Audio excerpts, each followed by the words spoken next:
Now it's your turn. The task force wants to hear your concerns about health care on the island. Even more importantly, what suggestions you have. As I mentioned earlier, all your suggestions will be considered by the task force and being recorded tonight so that we can share them accurately with the members that are not in attendance. Also, the task force members will be staying behind tonight after the session so they can speak, so you can speak with them directly if you wish. There are a few ground rules before we begin. It's important to hear from as many people as we can, so I may have to limit the time spent at the mic. I'm just asking you to be respectful of others who may wish to speak. Please speak into the mic, provided so that everybody can hear. If you do not want to be videotaped and are sitting in the section in the back 2 rows, you can write your questions down and raise your hands, and I'll come and read it for you. And finally, we are here tonight to help find a solution to the challenges we have on Pelee Island, and ask that we are respectful to everyone in the audience, which I know you guys are always are. Okay, so I'm going to open up the floor and the mic to anybody who wish to come and speak. Anybody want to start us off? Good day and hi, my name's Noel. I think you know most of you who I am. I'm just kind of curious if I'm dying right now on the floor here.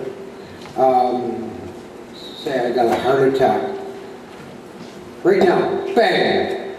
What's happening for me? Right now. Although we have these professionals invited. Yeah, I'm a dead man. They don't care. That's what we're understanding. Hey, Mo, right now. Mo, I appreciate your comments, but you got to keep direct into a question. So you asked a question. Yeah, what's happening for me if I'm dying right now? Okay, can you get somebody to answer? Randy?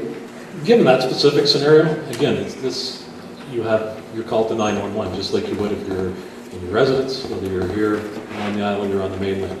The call to 911, they will dispatch the ambulance. You'll see that we will provide the 2 primary care paramedics, as I stated. They are equipped with oxygen. They are equipped with some medications to deal with cardiac events. They have a defibrillator. What they're going to do is they will take that patient in the ambulance, just like we would on the mainland. This is where things become a little bit different for us. At this point in time, because you're on the island and it's a remote area, we have the option of calling for an air ambulance, and that's going to be our first call. We're going to look to Orange. It's an agency that provides air ambulance operations, and we're hoping that they're going to fly in, weather permitting, and take you off the island. If we're unable to do that, we'll continue to seek some medical direction from our base hospital physician while we try to work out another method of evacuating from the island. That's at present.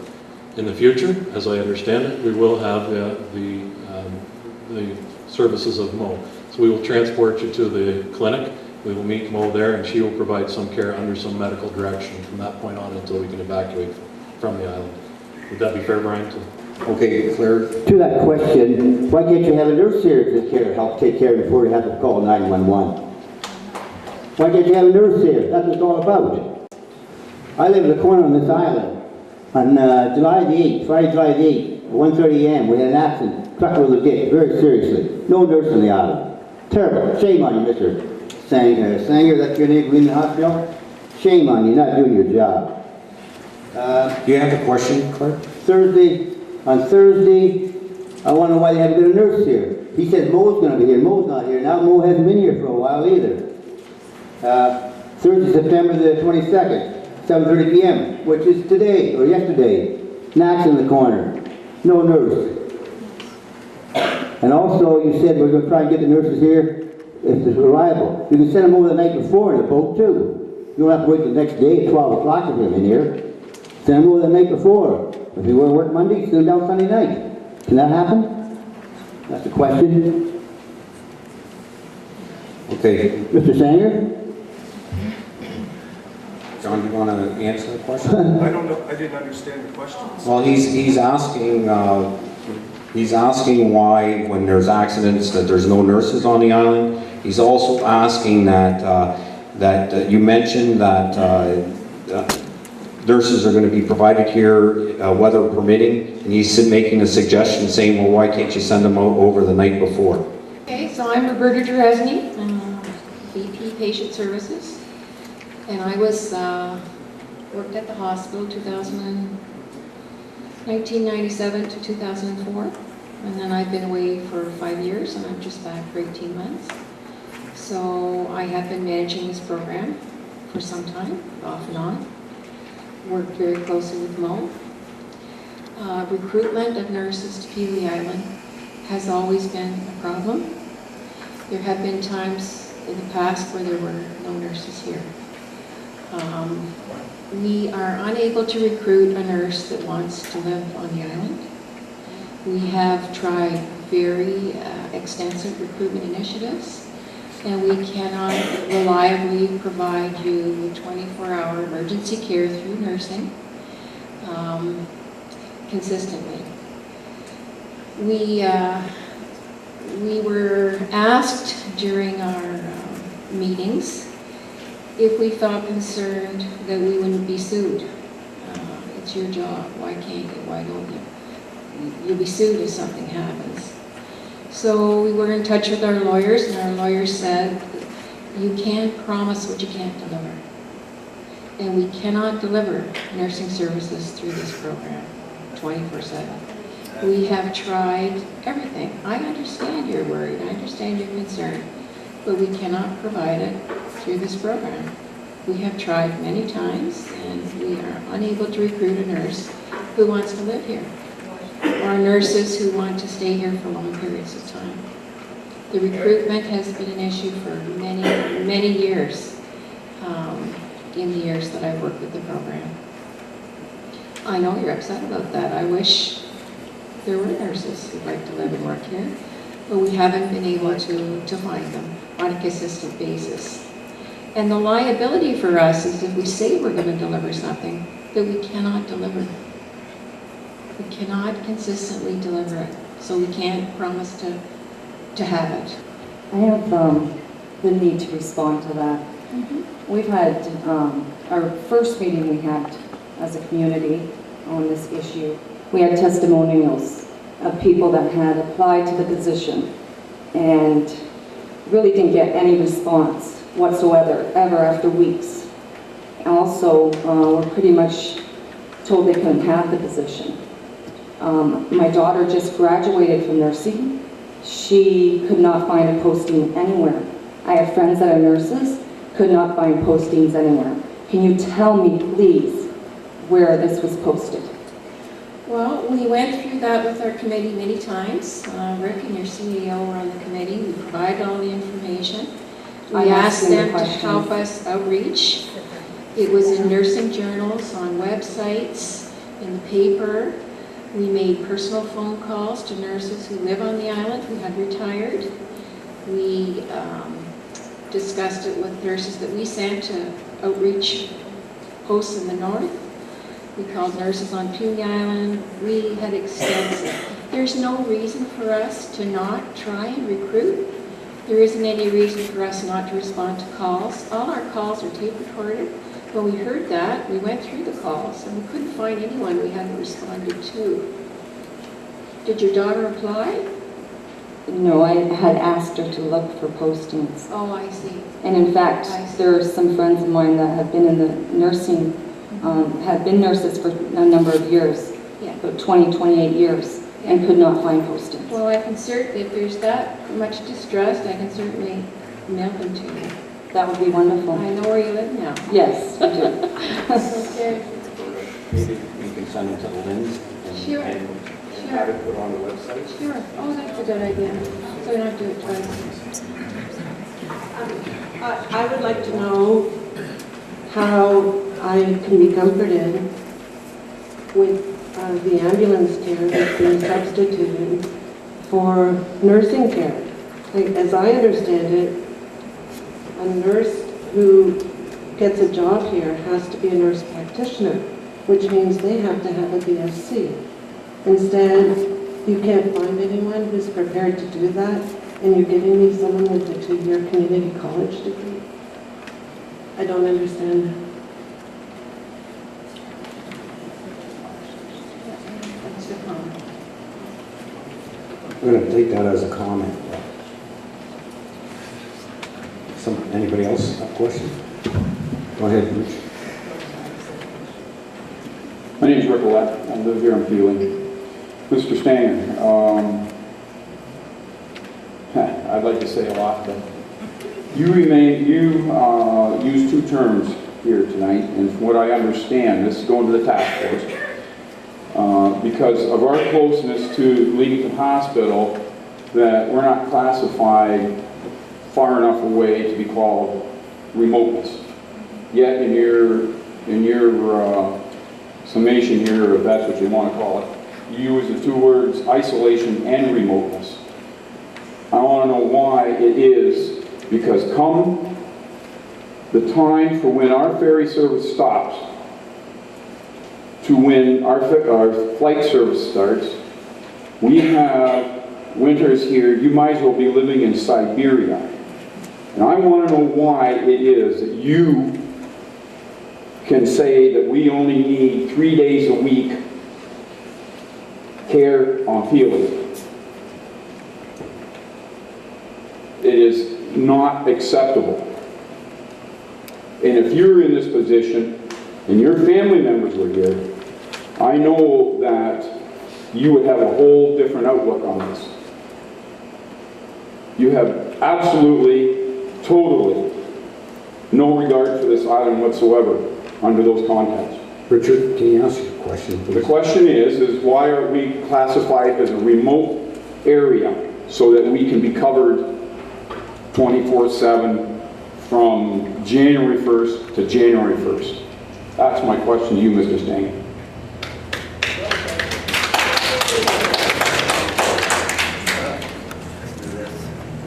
Well, thanks for that question. It's not really an issue of desire or me not wanting to provide you with the service. It's simply a matter of recruitment issues. If we had somebody like Mo who lived on the island, you would have 7 days a week. But we don't. And we've been looking for that, and we can't find it. We're funded you're funded under the program that funds remote, isolated communities. You know what? I lived in Northern Ontario. I vacation in Northern Ontario. I go to places that have no ambulance service in the winter. If you get hurt, you got to come out by Skidoo and you got to wait. It's really a choice that I've made to do when I go in Northern Ontario. Similar to that, it's a choice you're making. I would love to give it to you, and we're working on it, and that's what the task force is going to do. They're going to work on solutions for the long term. You're telling me that's the choice that I made to live on Pelee? This is a place that I grew up on. This is my hometown from way back when. I've got deep roots here.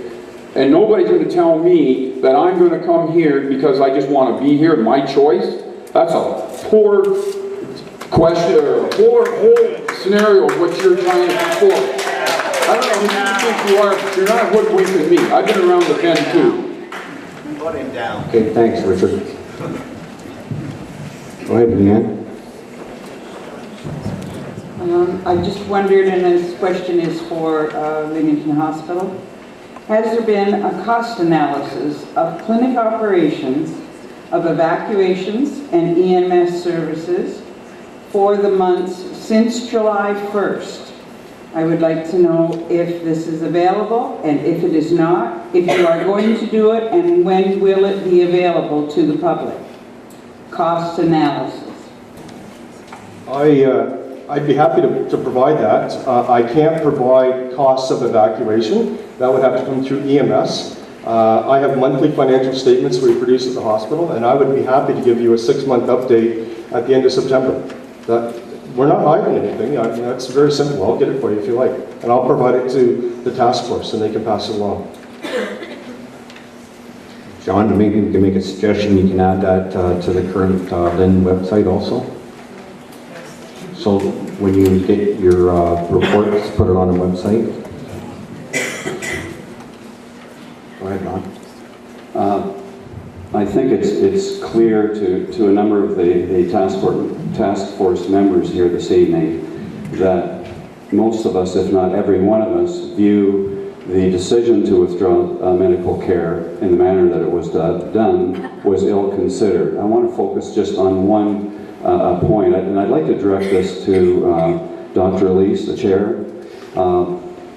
how will were any of the demographics considered, or will they be considered in the future? You can look on one hand at incidents and needed responses. And there's another way to look at it, and that is how many people are here. And are we acknowledging that there's an elementary school here, that the Essex Board is represented here during the months when we have no guarantee whatever of care?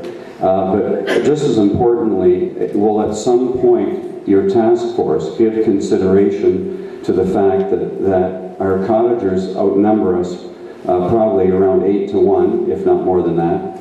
And secondly, will you avail yourself of the opportunity of looking at the stats, what we have through the transportation study that was done, which they tell us the number of tourists who come here. I've personally spoken with dozens of people, not just in the health profession, but others who have been absolutely, if not shocked, astonished that as Ontario residents, they were coming to an Ontario destination that had been advertised, by the way, by the Ministry of Tourism quite aptly, ably in the last year.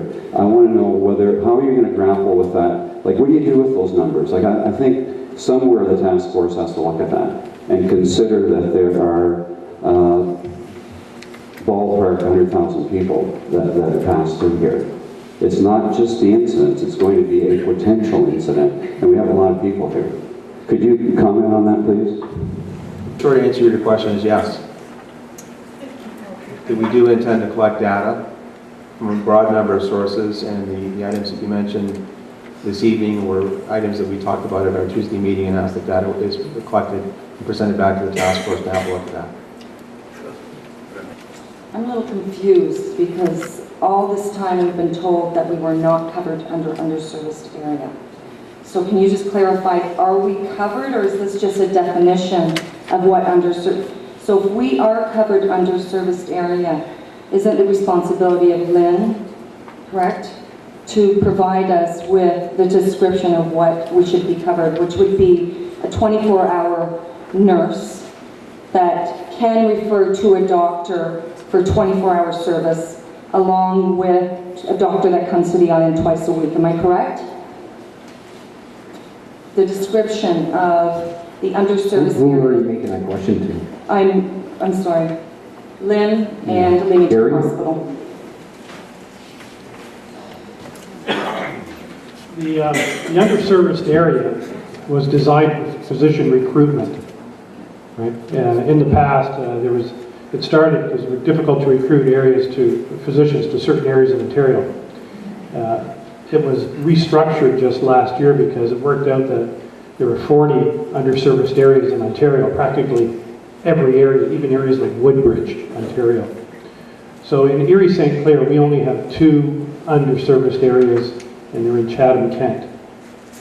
Pelee Island is not considered underserviced. It falls under the northern classification that John was talking about, remote. So that's the classification, and it's managed centrally. It's managed centrally by the ministry. It's not managed or funded by us, as well as the underserviced area is not managed by us as well. It's a designation that's provided for by the ministry. Okay, then tell me something. Okay. Is it not part of Lynn's mission to supply funding to ensure the health and safety of people in the community where they live? Because Pelee Island has a large population. Is Lynn not responsible to supply or recommend some funding of some sort to people on the island who would be forced to leave, as I would? Because I am anaphylactic, and every day I walk out my door, I am scared to death because I have half an hour and it takes an hour for a helicopter to get here if I am worse off than the person that called before me or after me. So in a broad terms, we look across our system to ensure that everybody has access to the care they need as close as possible to home.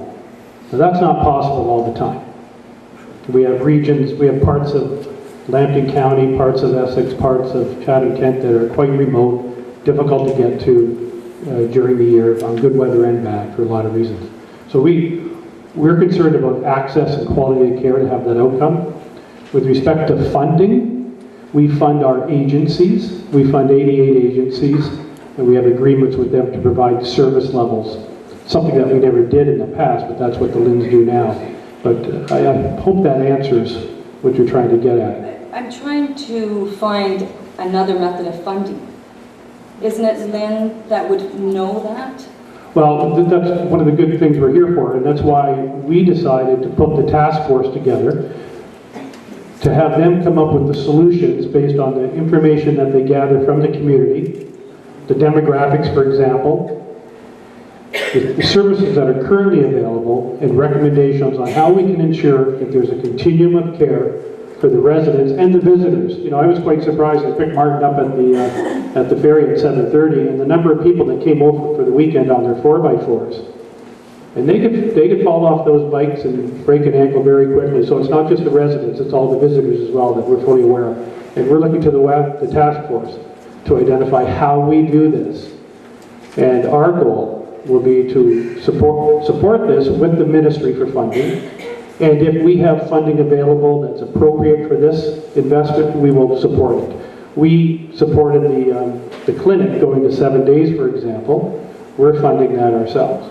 So we're contributing where we can, and I'm waiting for the task force to complete their work.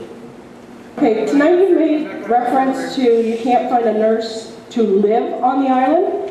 I can accept that. The island may not be for everybody. We seem to like it here.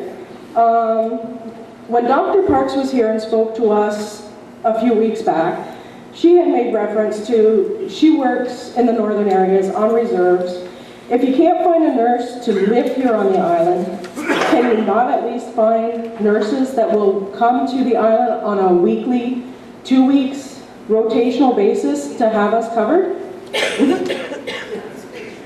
We don't know what we can do, but we think through these collective brains, putting us all together, we can explore ideas like that. We have made every effort we can to recruit. It's not that we don't want to. We don't have people that want to live and stay here 365, 24/7 at this time. We just don't have them. Try 1 week at a time. Well, we don't have Like that they yet. do up north, when they go up to the remote areas up north, that's what they do up there. Why couldn't you try and do that? Well, we don't You've know. had 3 months to explore that. Why haven't you explored it? We are going to, we're going to put our group together and see how we can provide the nursing services. The emergency services are a separate program, and that's going to be delivered through Carroll Family Health Team. Our goal is to get you 24/7. There's a lot of ways to do it, and we don't know how to do it at this time. Is there facilities within the collective agreement with the nurses to pay them extra money to be here? Unfortunately, our nurses are unionized, and we can only pay what's provided in the union contract. Yeah, that's all we can do. And some people have mentioned in northern communities, the remote locations. Those are mostly federal programs, and they do get special pay for that. We're not able to partake in that at this point in time. So right now, we're fixed with the collective agreement. Should we not get rid of that and go to another program then? If there was a different sponsoring agent that took it on, you could maybe do that, because as the sponsoring agent, we're unionized. Our hands are tied. No, I understand you're unionized. That's why I asked how the collective agreement. And I think that's one of the things the task force will be looking at. Hello, my name is Darlene Moss. This would be directed at Leamington Hospital Board. Do you have, I know you put together this schedule since July the 1st until October for the nurses coming over here to Pelee Island. Do you have any idea how many hours they actually put in a week, different than your schedule? Like this week, I know I needed the nurses, and a total from Sunday night until this evening at 8 o'clock, they only put in 16 hours. Like, I don't even know if you're aware of that these nurses sometimes are not showing up, or they're not coming over at their scheduled time if they can't get their vehicle on the ferry, or there's a million different excuses why they're not here at times. And that's really inconvenient. Like, I could live with the scheduling that you've put in place if your nurses followed through on the hours they were supposed to be working at the clinic. So, I mean, I don't know. I don't know what kind of question I'm asking here. Is maybe it's just are you aware that they're not always doing their shifts? You can't force people to come to work. Who's the boss? Who's the boss? Where's the boss? We can't force people to come to work. So they make their own decision about their own safety. If they're ill, they're ill. We don't always have a replacement. So what you're saying is the nurses that you've scheduled to come over and work these shifts, if they don't show up, it's tough luck for us. Well, you know what? Then we have to come up with something different because we need medical care over here. This is what this is all about. And you're standing up there, Roberta, saying, oh, well, if they don't show, there's nothing we can do about it. That is disgraceful. Right.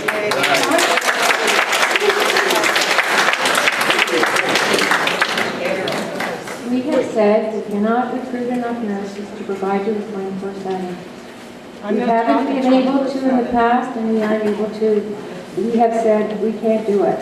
Someone else has stepped forward who thinks they can. We also have another sponsor. We're sponsoring this program voluntarily. And we hear you're not satisfied with us as a sponsor. And we will work with this committee for other ideas around, it doesn't just have to be 24-hour nursing. Maybe there are things doctors can do. Maybe there are things others can do. We have never said you don't need or you don't deserve 24-hour care. We have never said that. It keeps coming back to us as you're failing, you're not doing a good job, and we agree. It's not something we're able to continue to do. We need a better program, a different program, and different sponsors. And that's why this committee has been struck. We're not doing it on purpose. We are not irresponsible people. We were able to grow this program and manage it well for a long time, but we can't do it anymore. It's not possible. We had a unique person who filled the gaps and grew it, and she did a spectacular job. Don't have another person like that at this time. This is a unique situation. I just want to give you an example of another unique situation we faced with the community. Petrolia. The doctors came to us around 2 years ago and said they could no longer staff the emergency department. I think the community turned out to the meetings. The doctors came to us, we went to city council. The lead physician in Petrolia said we could no longer staff. We're recommending that we close the emergency department from 10 p.m. to 8 a.m. Our role as the LID, we got involved and said, no, that's not acceptable. The physicians were having a very difficult time recruiting, and this is to Petrolia. This is only 40 minutes outside of Sarnia. It's a great community to live in. It's got great schools, recreational centers, opportunities for spouses to have employment. They could not recruit. Recruiting is a difficult issue. We were able to get involved. We're working with the ministry. We got additional funding, and we coordinated with the local physicians of the community, and the hospital stayed open 24/7. Another hospital in southwest Ontario, very close to London, closed their emergency department in the evenings because they cannot recruit nurses. Health Human Resources is an issue right across Ontario. All clinical practices are very difficult and great competition. Clinicians can write their own ticket on where they want to go. Communities are outbidding each other to recruit. That doesn't stop us from developing strategies to recruit, and it doesn't stop us from developing strategies to work with the community as we're doing now through task force to find a solution that'll work. So we're not alone, but I hear you in the audience, and I hear the need about having access to the care that you've had, and we're here looking to the future. We want to sustain it. We need to sustain this way beyond December. We want to sustain this way beyond Mo retires the next time. So we need a long-term solution. And we're here committed to do that. But I just want to let you know there's other communities that are facing these same recruitment issues. My name is Ricky Olteen, and I'm a permanent resident here, also a business owner. And I just wanted to say it might be my choice to live here, but it's not the choice of my 2 children that were born here to stay here. They can't just get up and leave. And my question is that to you for the EMS, how are you able to get EMS workers to be staffed here 24/7 throughout the summer? It doesn't seem to be a problem, and whenever they come into my business, I always ask them how they enjoy being here, and they love it. They really enjoy their time when they come here. It feels like a vacation for them. And so if you're able to get people like that to come and be here 24/7, or how do you get those people? Is it a strain for you to get people to come to Pelee Island and come for a week? Is that an issue? Or do they volunteer to come here, or? Thanks for that question. Actually, it hasn't been. I'm not sure we're comparing apples to apples when we talk about medics and nurses, though. We do have a surplus. We have 257 paramedics. We have 102 of those that are part-timers, and we have quite a few coming out of college every year. We have 2 community colleges in the area that are putting out about 30 or so paramedics per year. Essex Windsor EMS is the biggest employer in this region. We hire 10 to 12 per year, so there is a surplus. I think we may be in a little bit more of a unique position where we have many medics that are really eager to work and hungry for the hours. It becomes difficult at times. It's not always easy, but we do have a group of people who really do actually enjoy coming over and working on the island, and it hasn't been a burden, but I'm not sure that's apples and apples when you look at the nurses. It just seems like you're saying that people don't want to come and live here and stay here, but those people haven't even come here to try it. Like maybe if you got some people, nurses together and said, I'm sorry, this is your job, you have to come here for a week.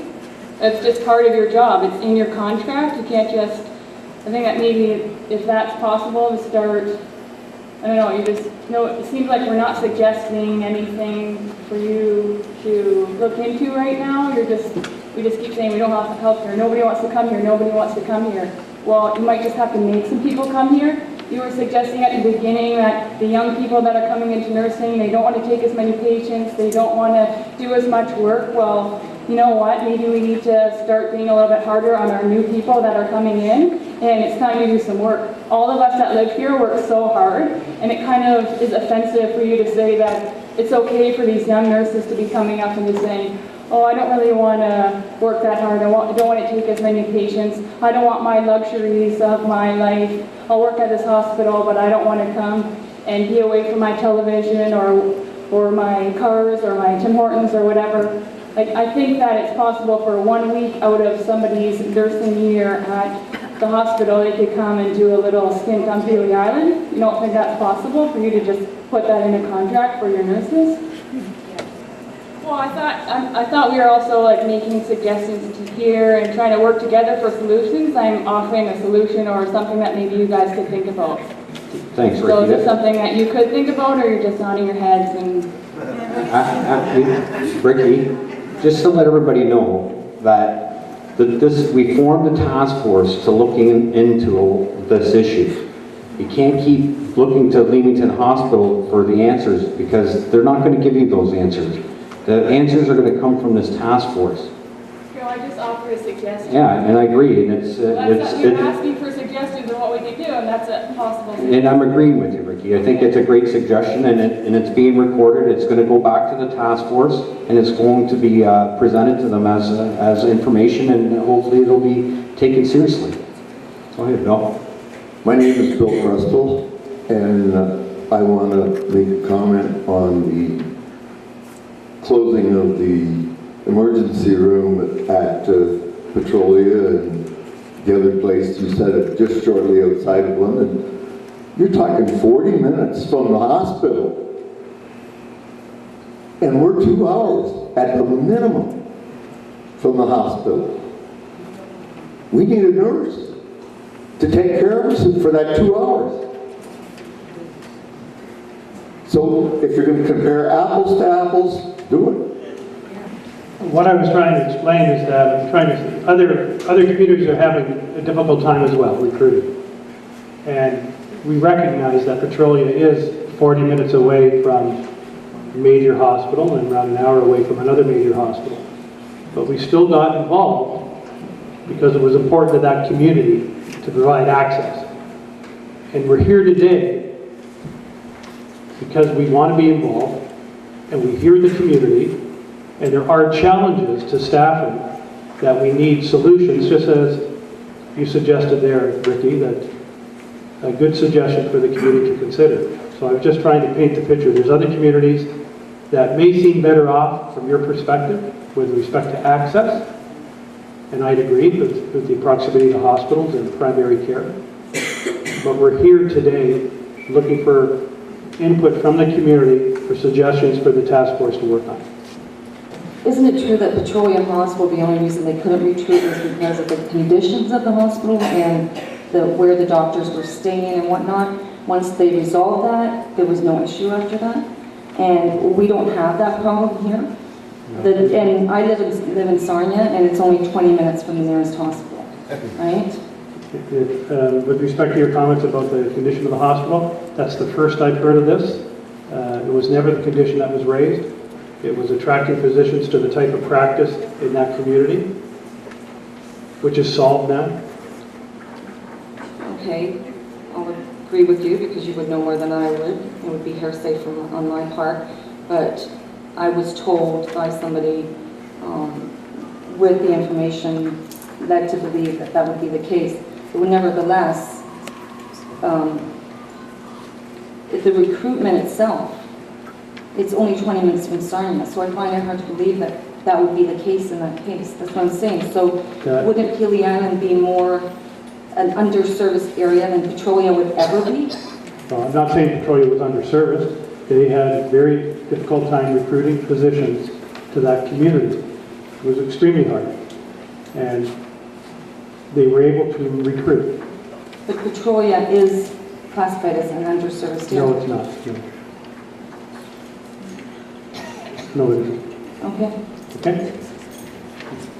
Sandra, maybe you can discuss it with Gary after so that we can get more questions in.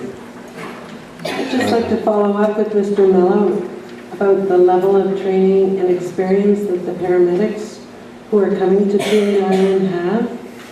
You're saying you've got part-time people. Are they here to gain experience, or are you ensuring that before they come over to be our primary caregivers that they have adequate experience to deal with the position?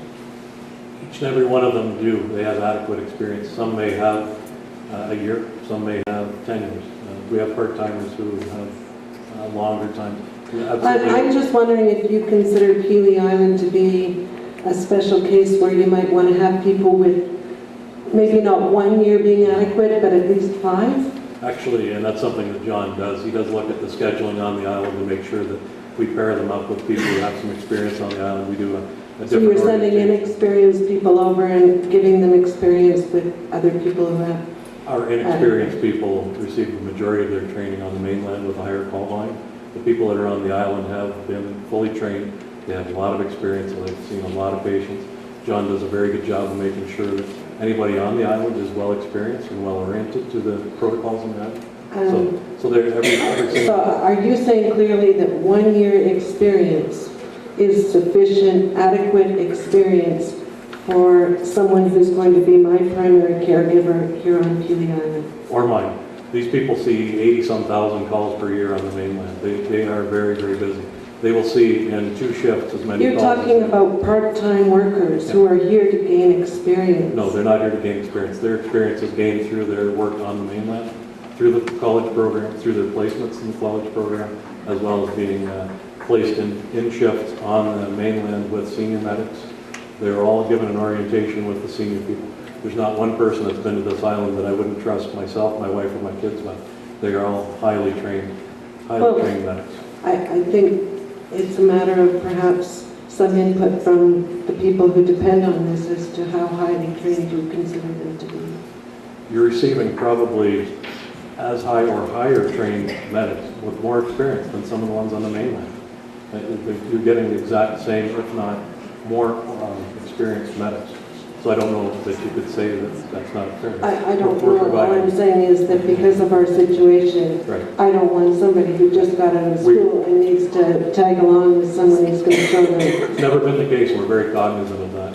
if there's anybody that's receiving any type of extra orientation or training that's being done on the mainland. That's where I live, that's the care I'm getting as well. You're getting. I want more than 1 year from somebody. Anyway, that's all I can say. Tracy Jenkins, United States. Just a quick question, if we could start thinking about what will happen after December 31st instead of thinking about it December 31st at 11:59 p.m. Just a thought. And for those people who don't have computers or don't know how to operate a computer, is there any chance we can get this in writing for everybody? Also for the folks that are not here. Thank you, and also the budget numbers, somebody brought that up. Thank you, I'd like to see those. Tracy, I'm going to address that. What we can do from a community standpoint is we can take the information off the LIN's website, and so we can make that available at the municipality. So that's something that the municipality can do. My name is Paul Beneteau, and I'm just trying to get my head wrapped around what you're saying here. My understanding is you're saying that you're having trouble finding someone qualified to come here and live here and be a nurse for us. You don't seem to be very receptive to the idea of rotating somebody through here, whether it be required to get paid. So maybe we should look at another option as a suggestion. We cannot pay them more than your scale according to the union, but you've mentioned that other communities give incentives. There's all types of incentives.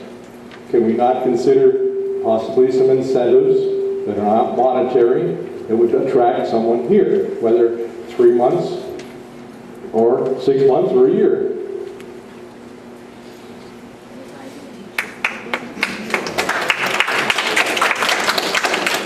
Paul, I'm going to comment on that, and I believe that with this task force, what we're going to try to achieve is to look at all different types of alternatives so that whatever is going to be the best alternative for our community is the one that hopefully will be recommended to the ministry. And I know we have a lot of talented people that have come together. They're all volunteering their time to try to resolve this issue for our community. I know that not all the answers can be answered tonight, so I think that your suggestion's well heard, and it will be taken to the task force, and hopefully that we can get more of these comments through the website. So if you guys come up with ideas, please either bring them into the municipality so that we can put them to the website, so that all the task force members have an opportunity to vet out all the opportunities that could be available for our community.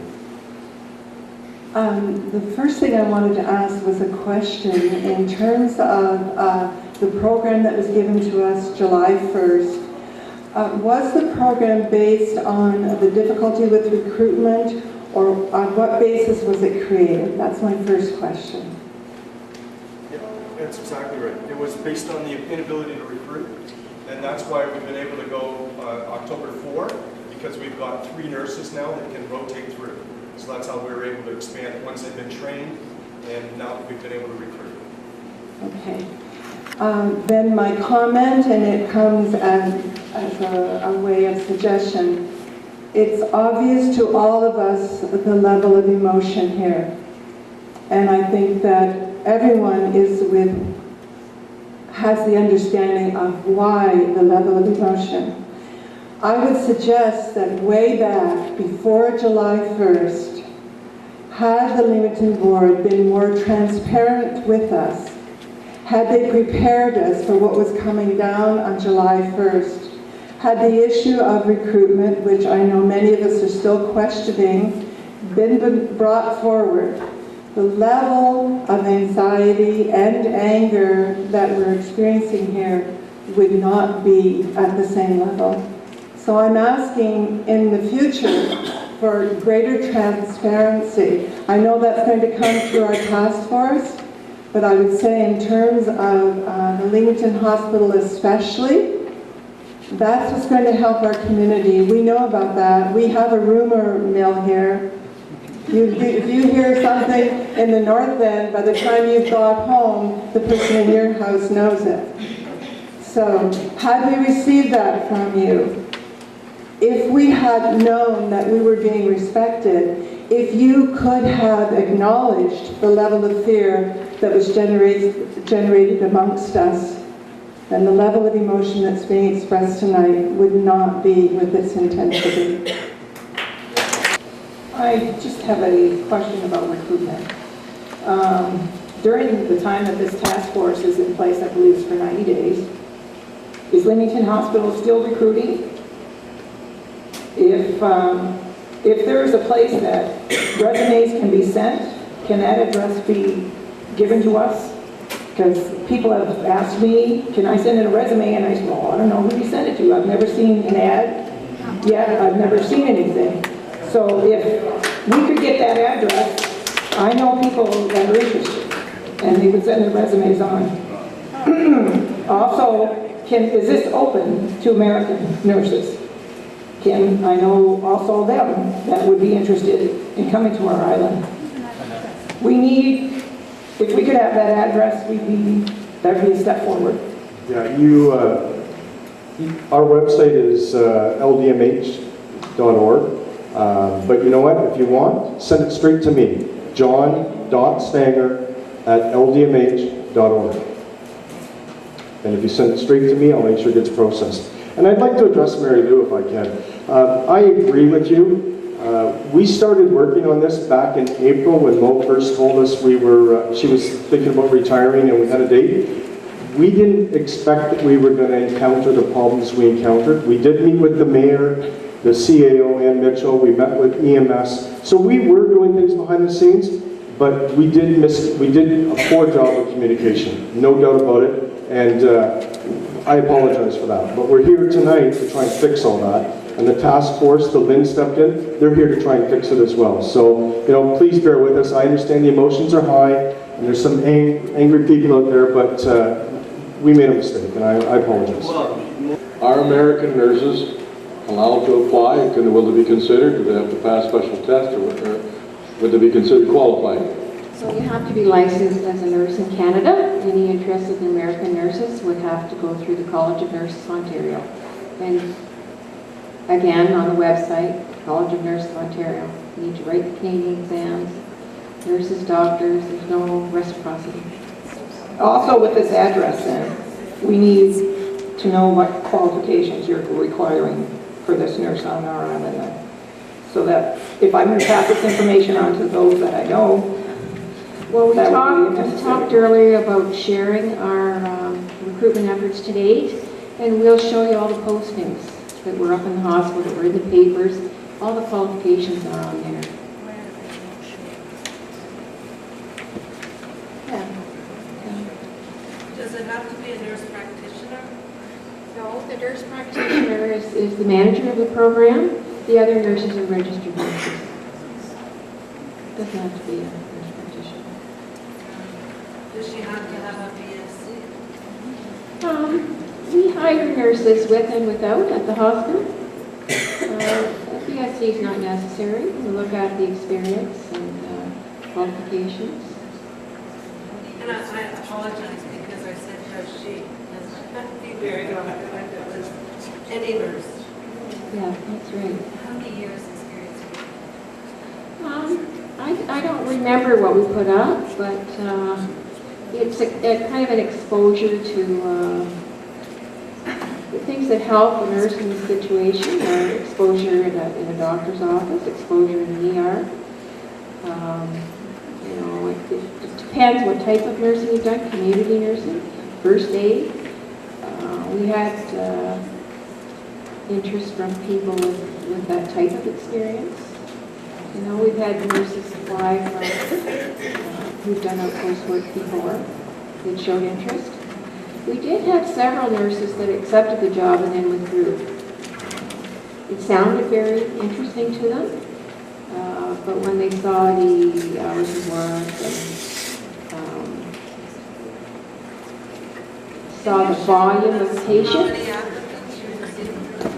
well, I will be sharing it all. I don't want to give you a number now in case it's wrong, but we are going to share all the applicants, certainly not their names, but the postings we put up internally and externally, the websites we use, the magazines we use. We'll share all that, and we'll could tell you how many responded. Some of the responses did not come through formal advertising. They came through our own networking from nurses that we personally had contacted. That'll all be shared. There are no secrets. Did you put any postings at the nurses' college at the university? I don't really know. We'll have a look. I don't really know. Don't remember. I don't do the recruitment personally. We have a human resources director that does that, and the Pelee Island program has its own manager. But I don't recall whether there was anything at the university. But I can tell you, we have a very good recruitment department. And nobody didn't try hard.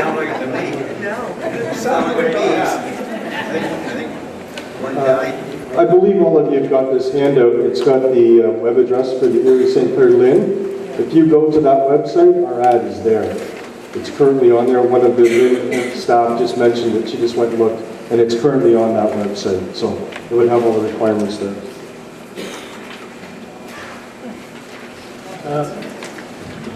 I sense from the community that they feel there wasn't a good job done in recruitment. And There was none. I could, it's the first time I've met you. I've only met Rick twice. Our Lynn looked into this and completed due diligence on behalf of the ministry to ensure that Leamington was recruiting and turning over every stone they could. And I reported back to the minister's office that they have. So we've done the due diligence, and Leamington has done the recruiting, and there are issues at recruiting. And I understand the concern, and I like the good ideas that are coming up. I have a few good ideas myself for the committee. And recruiting is not that easy. It's very difficult right across the system. So we did our due diligence. I had a report right back to the minister's office. They were following all the best practice protocols and even extended their network to get word of mouth comments back. So thank you. Well, I'd like to conclude this session if it's possible. It's my understanding that we're going to have another one. And what I'm hearing, obviously, from my community is that we need 24/7 care. I'm hearing that there's difficulties in recruiting, so we need to be more innovative in recruiting nurses. I would like to take this opportunity to tell my community that we need to allow this task force to do its job. Like I said earlier, there's a lot of brilliant people on there, and all the ones that I've met have left me with the impression that they would like to solve this issue. And I believe that we can get it done. I know that we're being aggressive for December 1st, but I think that there's a solution that's possible to this. So that's my summary comments.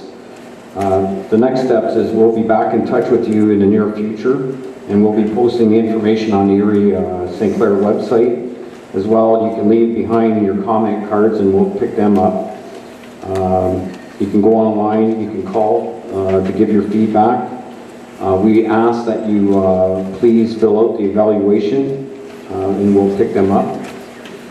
And we really need your input, so if it's possible that you could put them down in writing and send them to us would be very helpful. And finally, on behalf of the Pelee Island Health Task Force, I'd like to thank you for coming tonight, giving your input and suggestions. And I'd also like to thank the task force members for coming here tonight. I know that it's greatly appreciated on my behalf that they would take their time out to do this for us. So I appreciate that. And we'd like to have a little meet and greet afterwards so that you can talk to individual task force members one-on-one. So we're going to have refreshments and snacks, and hopefully we can continue on with the dialogue. So I'd like to thank you.